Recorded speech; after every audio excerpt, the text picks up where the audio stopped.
Welcome to the 86th episode in our AI and You podcast series. Today is Tuesday, February 22nd, 2022, and I'm your host, Vicar Saidi. I'm a computer scientist, an engineer, a lecturer, and a consultant. I'm also the author of several books. My most recent book is about artificial intelligence and is titled The Genome Affair. The Genome Affair is a speculative work. It examines what the world might be like if some of the more extraordinary capabilities forecast to be realized in AI over the next 20 to 30 years were actually realized today. Given the growing list of frightening existential threats humankind now faces, the book pays particular attention to the impact AI is expected to have on world affairs.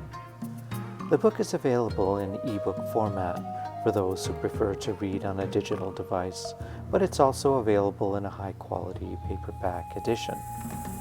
The Genome Affair is available on Amazon, so I hope you'll take the time to read it and to leave a review.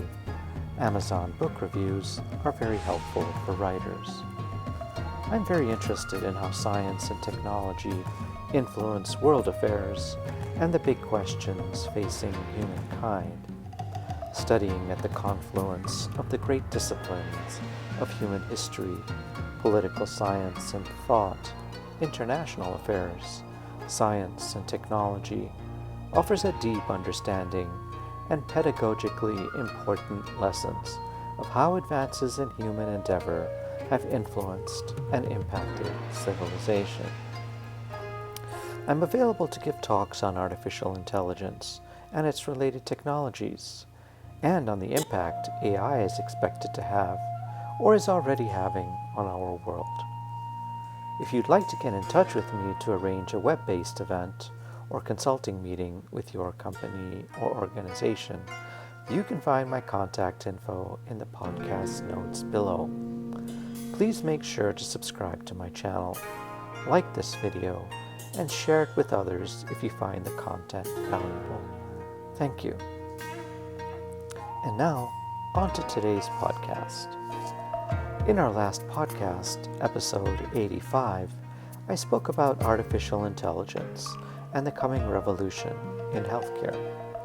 In today's podcast, episode 86, I'll speak about artificial intelligence and the coming I'll speak about AI and thermonuclear fusion, the ultimate solution for climate change.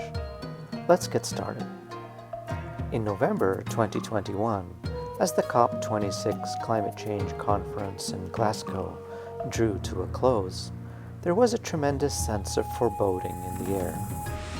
Despite the efforts of some to portray a positive image of the outcomes from the conference, there was an unmistakable feeling of disappointment. Considering the volume of mounting and unassailable evidence confirming that climate scientists had correctly predicted that the planet was heating at an unsustainable rate, the delegates from the world's major fossil fuel producing and consuming nations were still unable to deliver on the commitments necessary to prevent further calamitous damage. Significant progress had been made, of this there can be no doubt, but given the irrefutable existential nature of the challenge, the outcomes were nothing short of alarming. In fact, global carbon emissions in 2021 reached record levels, with coal consumption increasing by more than 9% versus 2020. New coal-powered plants are also being brought online in China and India at a very concerning rate. But unfortunately, if we are to achieve the agreed temperature targets of 1.5 degrees Celsius warming by 2050, emissions would need to decline by 7.6% every year until 2030. In the past, humankind has faced other existential threats and has been able to rise to the occasion. We have been able to find a way to work together to successfully contain serious threats. But in the case of climate change and the COP26 conference, the outcome was a dramatic disappointment, which brought Alok Sharma, the conference host, to tears. As the threat of climate change increases with each passing day, scientists have proposed a multitude of potential solutions for clean energy production, including solar and wind technologies. These technologies are available today and are gradually improving and maturing, but they are not yet at a point where they can come close to fulfilling global energy demands or cost effectiveness currently being met by coal, gas, and oil. New clean technologies for manufacturing, agriculture, and transportation, the other three key areas other than energy that are contributing to the warming of the planet, are rapidly becoming available as well. But despite these efforts, humankind is falling considerably short.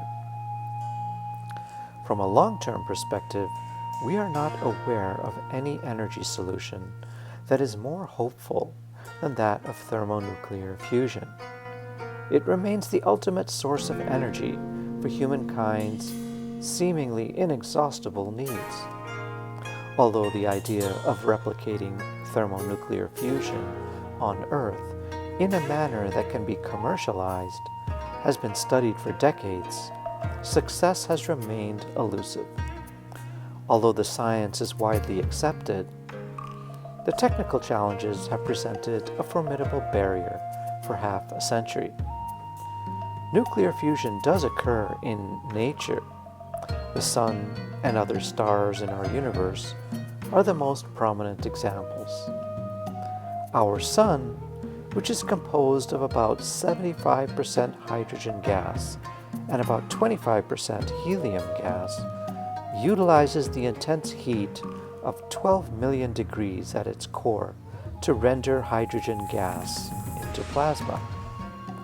Once in this superheated and compressed form, electrons are unable to remain in the hydrogen atom's orbit. And so hydrogen atoms are then able to fuse together to form helium atoms. The mass remaining from the transition of hydrogen into helium is converted into energy vis-a-vis Einstein's equation of mass-energy equivalence, E equals mc squared. This process of fusion produces immense clean energy with no dangerous byproduct. Today, we replicate this process of fusion on Earth by heating hydrogen isotopes to a temperature of 200 million to 250 million degrees centigrade, about 10 times hotter than the core of the Sun, turning deuterium, heavy hydrogen, and tritium, very heavy hydrogen, into a plasma. Throughout the process, physicists use a technology known as tokamak to contain the fusion reaction. As a result of the intense temperature of the hydrogen plasma, it must be contained without coming into contact with its surroundings. The tokamak, a donut-shaped device, produces a circular electromagnetic field and surrounds the plasma, thus keeping it suspended.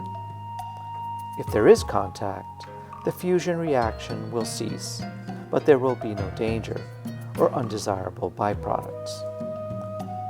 But in this compressed and superheated state, hydrogen plasma continuously changes shape into unpredictable forms. In small fusion reactions, scientists have found ways to manage the morphing of ionized plasma.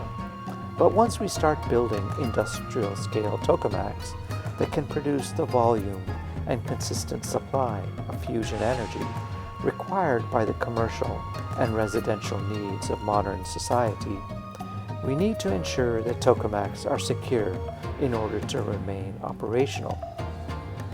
So we will need to find some way to predict the virtually infinite number of shapes that the ionized plasma can take. Then we can shift the tokamak's plasma encompassing magnetic field before the ionized plasma renders its new shape. In this way, we can prevent it from interacting with any matter, since that interaction would result in an immediate termination of the fusion cycle. Amongst the foremost companies in the artificial intelligence industry today, Google's DeepMind has developed an artificial intelligence agent that can use deep learning to predict with a high degree of accuracy the morphing and likely movements of the ionized plasma and adjust the series of coils in the tokamak that produce the magnetic field which is used to contain it. This will ensure that the fusion reaction continues much like the workings of our Sun and other stars. It may still take time, perhaps several decades, before we have the capability to use hydrogen fusion contained within the electromagnetic fields of a tokamak and managed with artificial intelligence to produce the quantities of energy that can meet the world's needs. But the proof of concept has been achieved. In the end, we are left with a difficult question that emerged in November 2021, following the closing of the Glasgow Climate Conference. Will we be too late to prevent the worst outcomes of climate change that now seems to be the path we are on? Or will we come to our senses and manage with interim solutions until thermonuclear energy is available, and thus contain the worst effects of this most existential of crises? Time will tell. Thank you for spending some time with me. I'm trying to follow the TED Talk format, and so I'm keeping these podcasts under 20 minutes. Let me know what you think. I hope you'll find these insights into artificial intelligence helpful, and I hope you'll read my new book, The Genome Affair. It's on Amazon. Until next time, then, this has been the AI and You podcast with author Vicar Saidi.